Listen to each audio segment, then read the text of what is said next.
किया जा रहा है, नौजवानों को गोली मारी जा रही है, बुजुर्गों को पेशाब पिलाया जा रहा है, तब हमारे नेता मुंह में दही जमा के बैठ गए, नहीं बोलेंगे।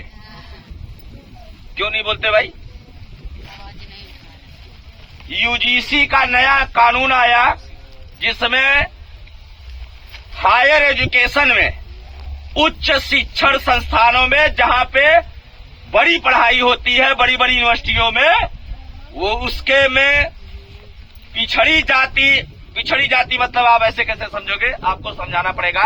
कहार, कोहार, लोहार, गरैया, कोयरी, कुंभी, मल्लाह, केवट, बिंद, राजभर, खटी, धोबी, पासी, चमार, मुसलमान, इन बच्चों को जो बड़े यूनिवर्सिटी में पढ़ने का अधिकार है, वहां पे जब ये पढ़ने जाते हैं, ऊंची जाति के लोग इतना प्रताड़ित करते हैं कि हमारे लोग आत्महत्या कर लेते हैं।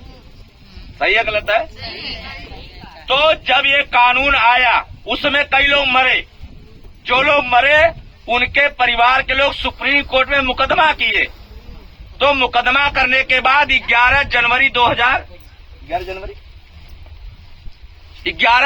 2026 को कानून पास हुआ। मांग ये था पूरे देश का कि उसका नाम ही हो जाना चाहिए था रोहित वेमुला एक्ट, क्योंकि सबसे पहले मरा था रोहित। ठीक है, एससी समाज का था, सबसे पहले मरा था रोहित वेमुला, वो बड़ी यूनिवर्सिटी जेएनयू में। तो तमाम यूनिवर्सिटियों में ऐसा हो रहा है, यहाँ जौनपुर में भी हो रहा है। आप नहीं जानते हो, हम गए थे, हमने देखा। पूर्वांचल यूनिवर्सिटी में हम लोग गए, ढेर सारे बच्चे जो चमार थे, खटिक थे, धोबी, पासी थे, ये लोग आए और हम लोगों के साथ मीटिंग किया, बैठा, कहा सर आखिरी उम्मीद आप ही लोग हैं, अब हमारे नेता तो बोलते नहीं, अब आप ही लोग कुछ बोल सकते हैं। तो हमने संगठन बना दिया यूनिवर्सिटी में। हमने कहा अंदर की लड़ाई तुम लड़ना, और गेट के बाहर अगर तुमको कोई एबीपी का गुंडा, आरएसएस का गुंडा, कांग्रेस का गुंडा कोई परेशान करे तो बताना बीमारी वाले। ठीक है, बाहर हम देखेंगे, क्योंकि हमारा नेता ही बोलता है कि भीम आर्मी का झंडा डंडा दोनों मजबूत है, जैसे लड़ना चाहोगे लड़ लेंगे। सही है ना? सही है। और ये बात मैं नहीं कह रहा, भीम आर्मी का नेता भी नहीं कह रहा है।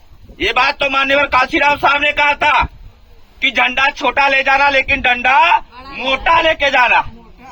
भूल गए आप लोग? ऐसा कहा है, नहीं कहा? माननीय काशीराम साहब ने कहा था झंडा छोटा लेकिन डंडा मोटा। काहे लिए? कि जरूरत पड़े तो आदमी इलाज कर ले। ठीक है, तो भीम आर्मी उसी नक्शे कदम पे चल रही है। भीम आर्मी का अलग कोई उद्देश्य नहीं है, भीम आर्मी अलग से कोई योजना नहीं बना रही है।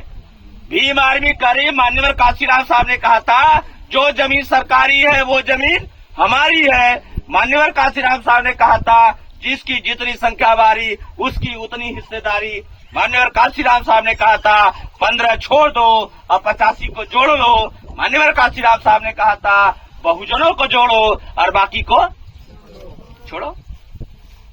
छोड़ दिया हम लोगों ने, छोड़ दिया। कहाँ छोड़े हम लोग? हम लोग तो बहुजनों को ही छोड़ दिया और उनको पकड़ लिया।